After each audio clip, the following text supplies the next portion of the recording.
اے نوح، تمہیں اگر مال کی ضرورت ہے تو مال لے لو، اور اگر کوئی اور چیز چاہتے ہو تو اسے حاصل کر لو، کیونکہ ہم جانتے ہیں تم تنگ دست ہو اور مال و دولت کے خواہش مند ہو، اس لیے تمہیں جس چیز کی ضرورت ہو لے لو، اور اپنی اس جھوٹی دعوت کو چھوڑ دو، ہمارے اور ہمارے دیوتاؤں کی تعظیم بجا لاؤ، ان کی عبادت کرنی شروع کر دو، کیونکہ یہ تم سے سخت ناراض ہو گئے ہیں۔ تم نے ان کی پوجا شروع نہ کی تو تم پر کوئی مصیبت ضرور نازل ہوگی۔ اے نوح، تو ہماری ہی طرح کا انسان ہے، اور تیرے پیروکار بھی کلاش لوگ ہیں، اور نہ ہی ہمیں تم میں کوئی خاص بات نظر آتی ہے۔ حضرت نوح علیہ السلام نے فرمایا، اے میری قوم، میں تم سے کوئی اجر نہیں چاہتا، مجھے اللہ ہی اجر دے گا۔ اے میری قوم، میں تمہارا خیر خواہ ہوں، مجھے تمہارے بھلائی کی ضرورت ہے۔ میں چاہتا ہوں کہ تم سعادت مند اور خوشحال بن جاؤ۔ اے لوگو، تم میرے راستے کو اختیار کرو۔ قوم کے وہ لوگ جو ایمان نہ لائے تھے اپنے گھروں کو واپس چل دیے، ان کے دل بغض اور نفرت سے بھر چکے تھے۔ حضرت نوح علیہ السلام کی قوم کے لوگ جب اپنے اپنے گھروں کو چلے گئے تو آپ بھی اپنے گھر تشریف لے گئے، پھر بھی آپ مایوس نہ تھے۔ آپ نے پختہ ارادہ کر لیا کہ ایک دفعہ پھر وہ قوم کے اجتماع میں جا کر نصیحت کریں گے۔ شام کے وقت قوم کے لوگ جب اکٹھے ہوئے تو حضرت نوح علیہ السلام ان کے پاس گئے اور فرمایا، اے لوگو، میری باتوں کو غور سے سنو، کیونکہ اس میں تم لوگوں کی بھلائی ہے۔ اے لوگو، اللہ پر ایمان لاؤ، مجھے سچا سمجھو، اللہ تعالیٰ تم پر اپنا فضل و کرم فرمائے گا، وہ بہت طاقتور اور صاحب قدرت ہے۔ لوگو، ان بتوں کو جنہیں تم پوجتے ہو تم نے اپنے ہاتھوں سے تراشا ہے، پھر تم کیوں ان کے سامنے عاجزی کرتے ہو اور سجدے کرتے ہو؟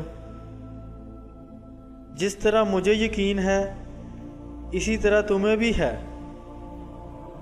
کہ جو بت اپنے سے برائی کو دور نہیں کر سکتے وہ تمہاری مصیبتیں کس طرح دور کر سکتے ہیں، اور کس طرح تم ان سے بھلائی حاصل کر سکتے ہو؟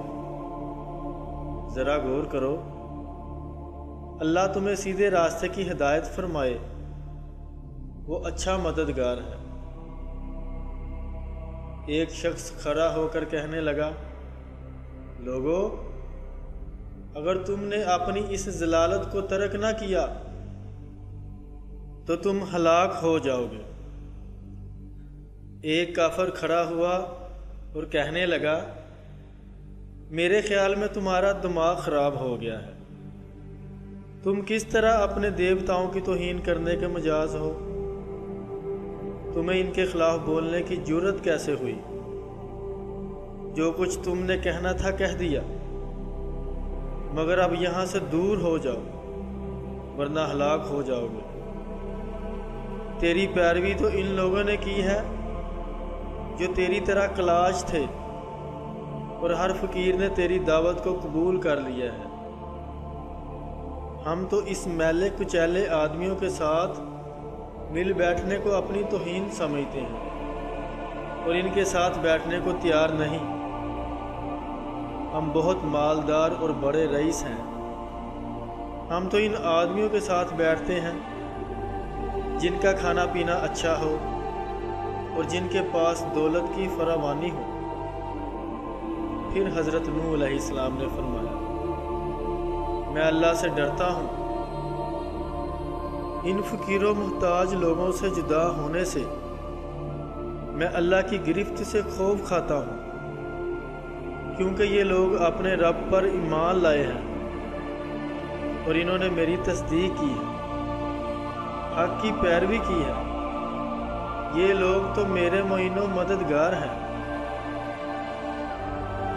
پھر وہ لوگ ہنستے ہوئے اپنے اپنے ٹھکانوں کو چلے گئے اور حضرت نوح علیہ السلام کو تنہا چھوڑ گئے، مگر حضرت نوح علیہ السلام نے انہیں نہیں چھوڑا۔ آپ برابر ان کے پاس آتے جاتے اور واعظ و نصیحت کرتے رہتے، نہ آئی اور آپ کی نصیحتوں سے فائدہ نہ اٹھایا۔ آپ نے ان کی بھلائی چاہی مگر قوم رضامند نہ ہوئی۔ آپ نے انہیں مومن بنانا چاہا مگر وہ سرکشی اور تکبر میں مگن رہے۔ حضرت نوح علیہ السلام غم اور نا امیدی کے عالم میں تھے۔ انہیں مطمئن کرنے اور ان کے خوف کو دور کرنے کے لیے ان پر وحی نازل ہوئی اور آپ اسے غور سے سننے لگے۔ جو شخص تمہاری قوم سے مومن ہو چکے ہیں بس وہی ایمان لانے والے تھے، اب کوئی شخص مومن نہ ہوگا، اور یہ لوگ جو آپ کا مذاق اڑاتے ہیں اور تکلیفیں پہنچاتے ہیں، اس پر غم نہ کھانا، اس پر صبر کرنا۔ اس فرمان خداوندی سے آپ کا دل مطمئن ہو گیا اور آپ اپنے رب کی طرف متوجہ ہو کر فرمانے لگے، اے میرے پروردگار، میں نے اپنی قوم کو دن رات دعوت دی، لیکن میرے بلانے پر وہ دین سے اور زیادہ دور بھاگتے گئے۔ میں نے جب کبھی ان کو حق کی طرف بلایا تو ان لوگوں نے اپنے کانوں میں انگلیاں ٹھونس لیں۔ حضرت نوح علیہ السلام جس طرح قوم کی اصلاح سے مایوس اور غمگین ہوئے تھے، اسی طرح ان کے مومن نہ ہونے سے بھی مایوس ہو گئے تھے۔ جب یہ لوگ فخر اور تکبر سے آپ کو پاگل اور بے وقوف سمجھنے لگے اور بتوں کی عبادت پر ڈٹے رہے جنہیں ان کے باپ دادا پوجتے چلے آئے، تو آپ کو اس بات کا بہت رنج ہوا۔ آپ نے تنگ آ کر ان کے لیے بد دعا فرمائی، اے میرے پروردگار، زمین پر ایک کافر بھی زندہ نہ چھوڑ، کیونکہ اگر تو انہیں زندہ چھوڑے گا تو یہ تیرے بندوں کو گمراہ کریں گے، اور ان کے ہاں اولاد بھی فاسق و فاجر اور کافر ہی پیدا ہو۔ اللہ تعالیٰ نے حضرت نوح علیہ السلام کی دعا قبول فرما لی۔ پھر اللہ تعالیٰ نے حضرت نوح علیہ السلام کو کشتی بنانے کا حکم فرمایا۔ حضرت نوح علیہ السلام اور وہ لوگ جو آپ پر ایمان لائے تھے جنگل کی طرف گئے اور درخت کاٹنے شروع کر دیے اور تختے بنانے لگے۔ انہوں نے اس کشتی کو بنانا شروع کر دیا جس کے بنانے کا اللہ نے حکم دیا تھا۔ چند سال میں کشتی تیار ہو گئی جس کے بہت سے خانے تھے۔ جب حضرت نوح علیہ السلام کشتی بنا رہے تھے تو جو کافر بھی ادھر سے جاتا وہ آپ کا مذاق اڑاتا۔ کافروں کا ایک سردار آپ کے پاس سے گزرا تو کہنے لگا، اے نوح، تمہاری رسالت کا کیا بنا؟ اسے کیوں چھوڑ دیا؟ اور یہ کشتی کس کے لیے بنا رہے ہو؟ معلوم ہوتا ہے کہ کچھ حالت زیادہ ہی خراب ہو گئی ہے۔ کیا تم یہ سمجھتے ہو کہ بڑائی کا کام تمہارے لیے زیادہ فائدہ مند ہے؟ کیا اللہ کا رسول ایسا ہوتا ہے؟ ہمیں معلوم ہو گیا ہے کہ تم اپنی دعوت میں جھوٹے ہو، تم ہمیں دھوکہ دینا چاہتے ہو، تم ہمارے مالوں پر قبضہ کرنا چاہتے ہو۔ اب تمہارا مکروہ فریب ہم پر ظاہر ہو چکا ہے۔ غرض یہ کہ آپ کے پاس سے جو بھی گزرتا وہ اسی قسم کی باتیں آپ کے ساتھ کرتا، مگر آپ ان لوگوں کے اس رویے پر صبر کرتے رہے۔ کافروں کی ایک جماعت کو معلوم ہوا کہ حضرت نوح علیہ السلام اپنے پیروکاروں کو اس پانی سے غرق ہونے سے بچانے کے لیے کشتی بنا رہے ہیں جو روئے زمین پر پھیلنے والا ہے۔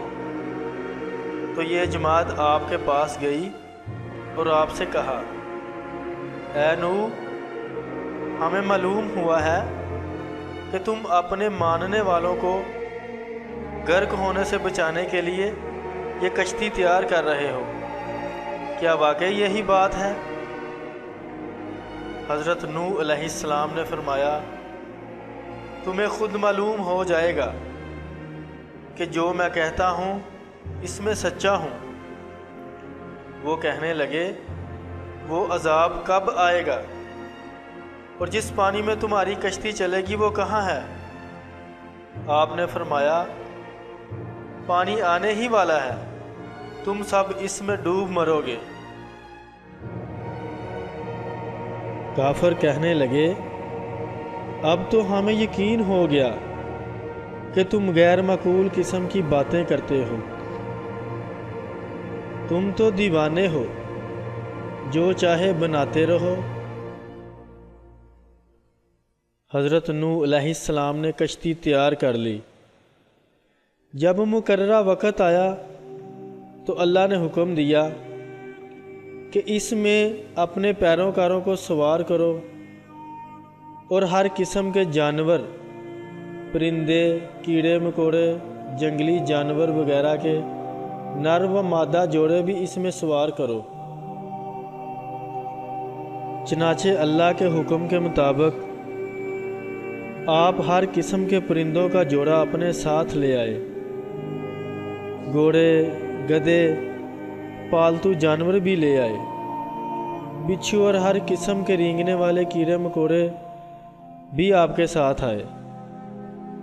کھانے پینے کا ضرورت سے زیادہ سامان اور کئی قسم کے بیج اس میں رکھے۔ جب سب چیزیں کشتی پر آ گئیں تو نوح علیہ السلام نے کشتی کے دروازے بند کر دیے۔ حضرت نوح علیہ السلام کی بیوی اور بیٹا نافرمان تھے، وہ اس پر سوار نہ ہوئے، ہر ایک اپنی اپنی جگہ پر بیٹھ گیا۔ جتنے بھی جانور وہاں تھے سب میں محبت ہو گئی، وہ ایک دوسرے کی دشمنی کو بالکل بھول گئے۔ جب سب چیزیں ٹھیک ٹھاک ہو گئیں تو حضرت نوح علیہ السلام نے اللہ کے حضور شکرانے کا سجدہ کیا اور اللہ کے وعدے کا انتظار کرنے لگے۔ دیکھتے ہی دیکھتے آسمان پر سیاہی چھا گئی، آندھی چلنے لگی، پھر موسلا دار بارش برسنے لگی، زمین پر ہر طرف سے پانی کے چشمے پھوٹ پڑے، ساری زمین پانی سے بھر گئی اور کشتی پانی پر تیرنے لگی۔ کافروں نے جب یہ دیکھا تو وہ بہت گھبرائے، ان پر غم اور اداسی چھا گئی، دیوانوں کی طرح ادھر ادھر دیکھتے تھے، مگر کوئی جائے پناہ نظر نہ آتی تھی، کوئی بچانے والا اور مدد کرنے والا نظر نہیں آتا تھا جو ان کی مدد کرتا۔ بالآخر وہ پہاڑوں کی طرف بھاگے، ان کا خیال تھا کہ ہم اس سے بچ جائیں گے۔ حضرت نوح علیہ السلام قوم کی حالت کو دیکھ رہے تھے۔ انہوں نے دیکھا کہ ان کا بیٹا پہاڑ پر چڑھ رہا ہے۔ آپ کو بہت صدمہ ہوا آپ نے زور سے اسے آواز دی، بیٹا ہمارے ساتھ آ جاؤ، کافروں کو چھوڑ دو۔ حضرت نوح علیہ السلام کو اپنے بیٹے پر رحم آ گیا۔ آپ نے چاہا کہ وہ غرق ہونے سے بچ جائے۔ پدرانہ شفقت کی بنا پر آپ نے اس کو بار بار پکارا اور اس کی سلامتی کی خواہش کی، مگر بیٹا آپ کی رسالت پر ایمان نہ لایا اور نہ ہی آپ کے دین کی پیروی کی۔ اس کی عقل پر اللہ نے پردہ ڈال دیا تھا۔ اس کے کفر و عناد نے اسے سیدھے راستے کی توفیق نہ بخشی۔ اس نے اپنے باپ سے کہا کہ میں پہاڑ پر چڑھ جاؤں گا اور یہ مجھے ڈوبنے سے بچا لے گا۔ حضرت نوح علیہ السلام نے فرمایا، آج کوئی بھی اللہ کے عذاب سے بچانے والا نہیں، ہاں جس پر اللہ خود اپنا فضل کرے۔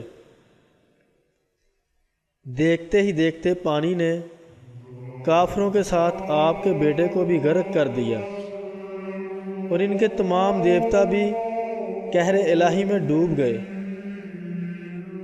حضرت نوح علیہ السلام کو اپنے بیٹے کی یاد ستا رہی تھی۔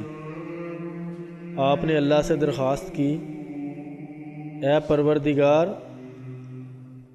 میرا بیٹا میرے خاندان سے ہے، تیرا وعدہ حق ہے، تو ہی بادشاہوں کا بادشاہ ہے۔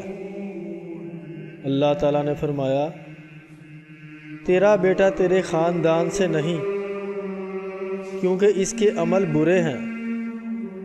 تو ایسی چیز کی مجھ سے درخواست نہ کر جس کا تجھے علم نہیں ہے۔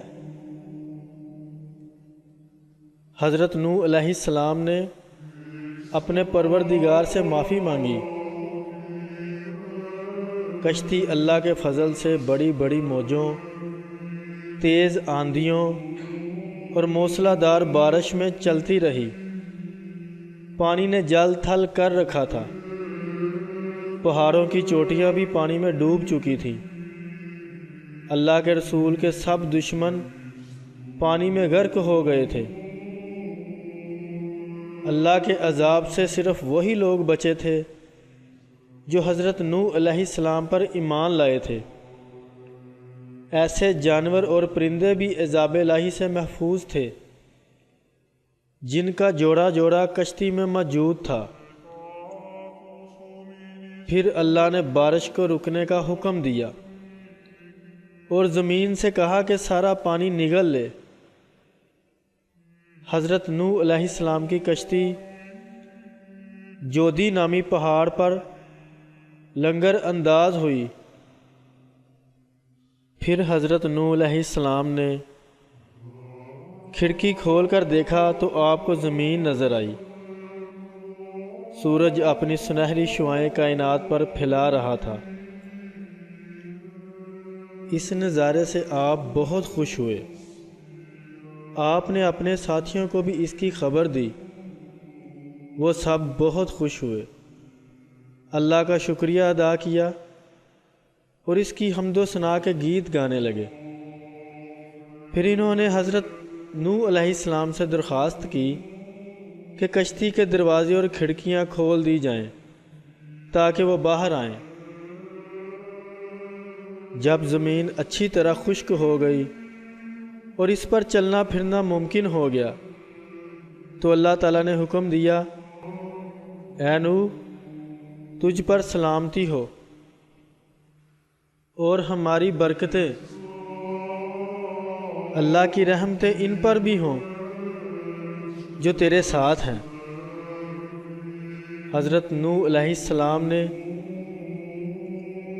ہر قسم کے وحشی درندوں اور پرندوں کو باہر نکالا، پالتو جانوروں کو چھوڑا۔ بعد میں آپ اور آپ کے گھر کے افراد اور وہ لوگ جو آپ پر ایمان لائے تھے کشتی سے باہر آئے۔ پھر وہ اسی خطہ ارض پر رہنے سہنے لگے، وہیں پر ہل چلاتے اور کھیتی باڑی کرتے اور انہوں نے اپنے رہنے کے لیے مکانات تعمیر کیے۔ اس طرح زمین پر دوبارہ رونق ہو گئی۔ اسی طرح حضرت نوح علیہ السلام نے 950 سال تک بڑی سختی اور طویل صبر کے ساتھ زندگی بسر کی۔